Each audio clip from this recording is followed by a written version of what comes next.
Hi guys, welcome to Bhagavad Gita, highest knowledge that must be taught prior to any other knowledge, inspired by Osho.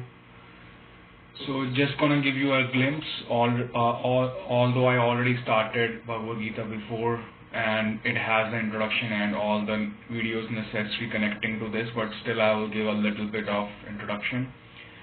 So please don't try to remember the name of various characters mentioned. They are all related to your inner mind feelings, and later soon only two characters, Arjuna and Krishna, will be left in the whole of Gita.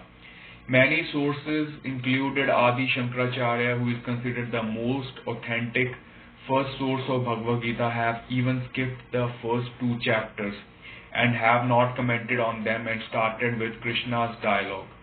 I will give you some idea on what's going on. So Arjuna is in a condition where he has to fight a battle against the opponent side.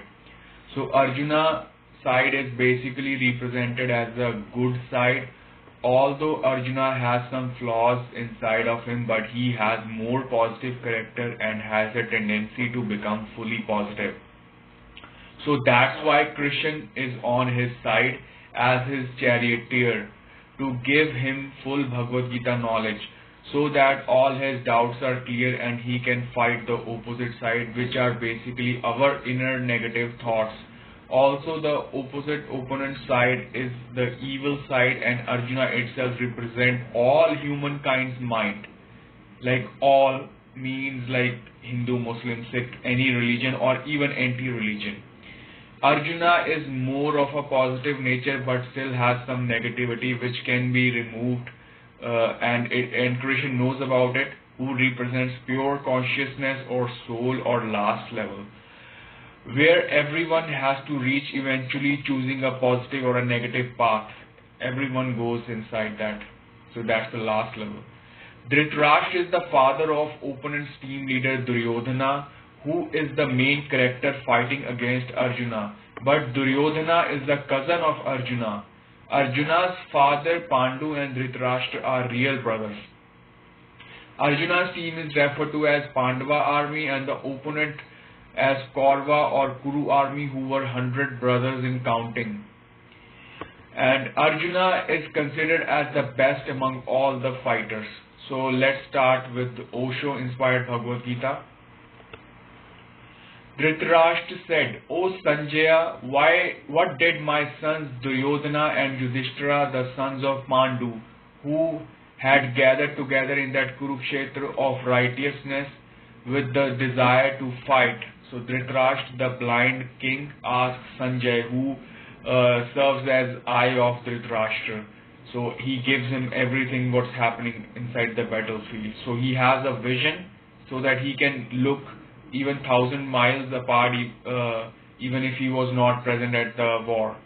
So that was a boon given to him by some sage.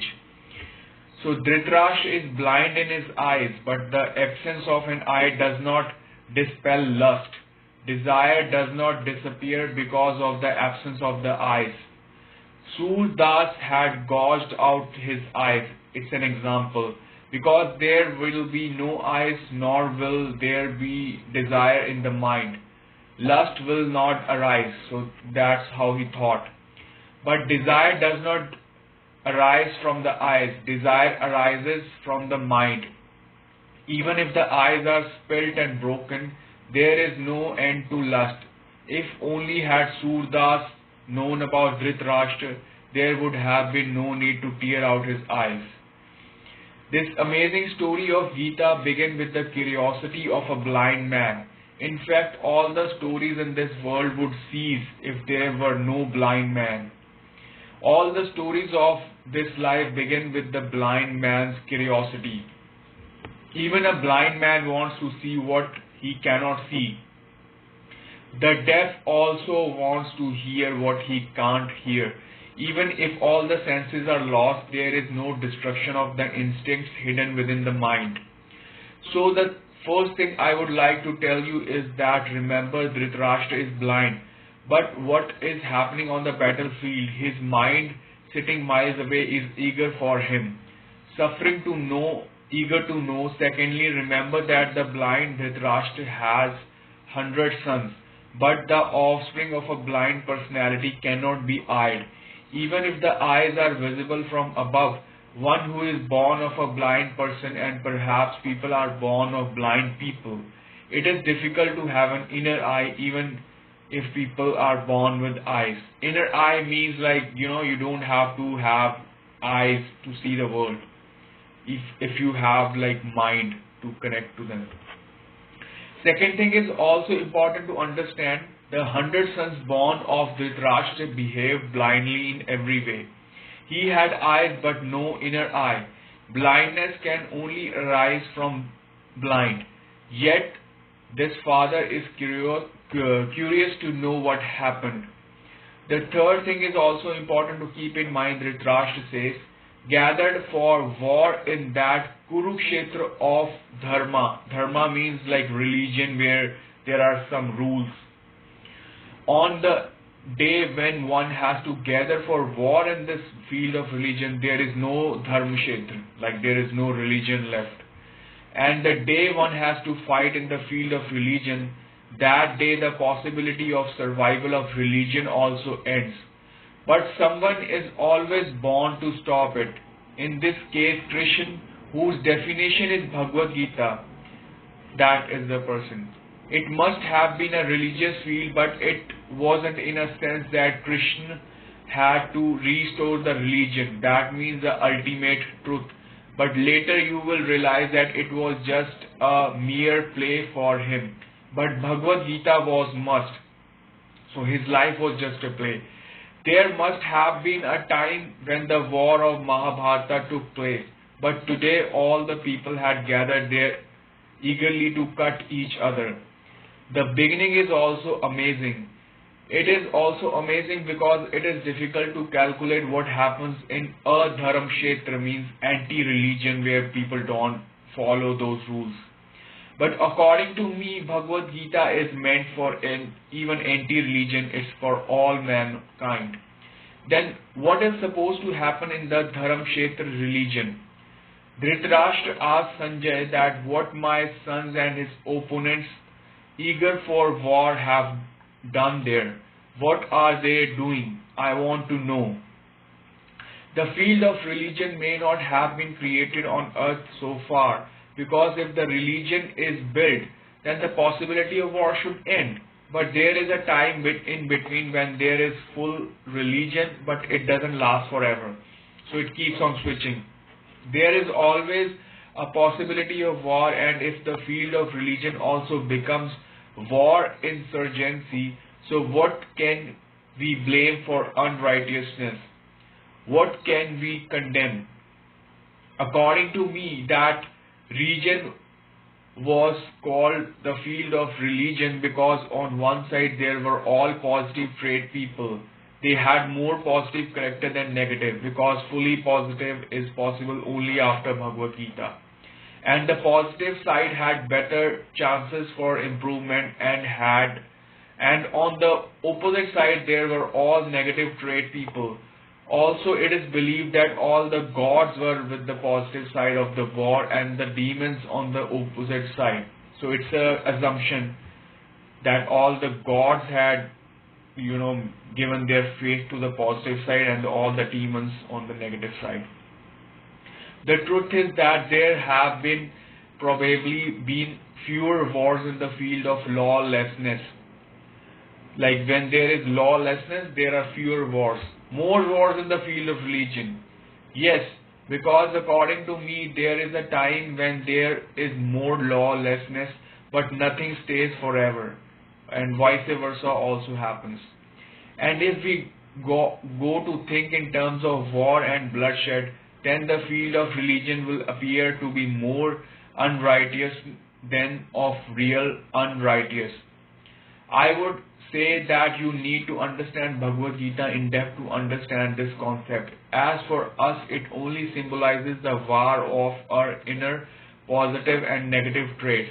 Because that war is already over 5,000 years back, although that war truly happened and there was real bloodshed. Also, in the end, Bhagavad Gita, you will realize that the whole life is just a game and not to get seriously involved in it. This sarcasm is also worth understanding that there have been a war on Dharam Kshetra so far, and don't even think that it is not happening today, because it's Osho, as he's mentioning, because today in 1974 temples and mosques have been the basis of war. But in 2024 people have even stopped worshipping God and slowly becoming materialistic, meaning dead from inside. Science says we humans developed from prime apes into the most complex form as we are today. But they still don't have the answer as how everything started. This answer science can never find, but only Bhagavad Gita has the answer to it.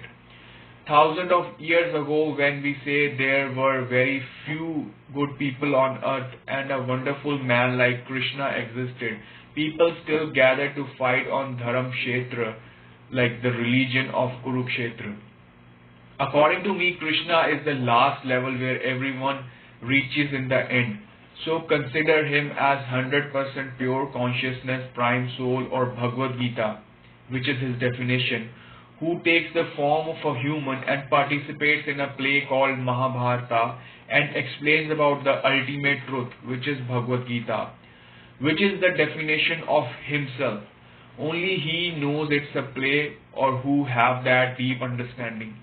Even this our life becomes a play for that person.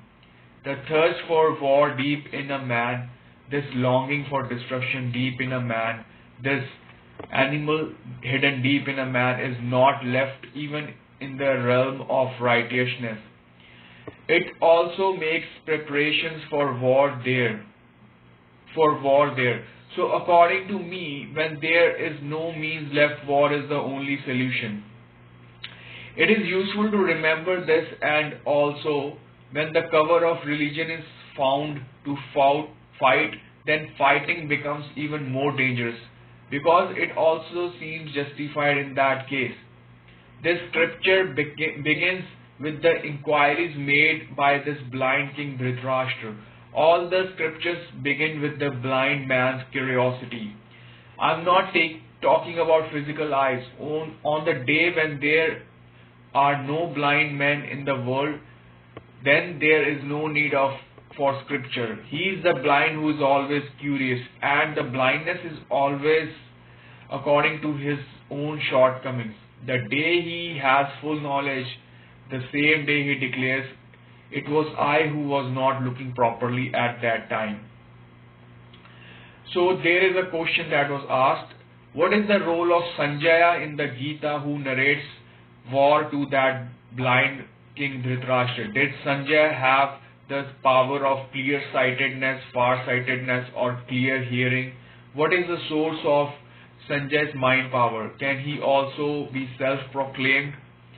Sanjay had been constantly suspected. Naturally, Sanjay sits far away and informs Dhritarashtra about what is happening in Kurukshetra. Yoga has consistently believed that eyes that we see are not the eyes. Man has other eyes that can see beyond the boundaries of time and space. But what yoga says, what someone says via yoga will also be right. It is not so. The mind has doubts. How can Sanjay see so far? Is he omniscient? This is Osho's finding, and I will give my conclusion in the end. So no. First of all, far-sightedness, clear vision is not a very big power. He has nothing to do with omniscient. Omniscient means who is present everywhere. It is very small power. Any people can develop this with a little effort, and sometimes it happens that by some mistake or omission of nature, that power also develops easily to a person. So I will continue with Sanjay in my next video, like how could Sanjay see so far away while he was with Dhritarashtra, like they were miles away from the battlefield where this war happened. So thanks guys.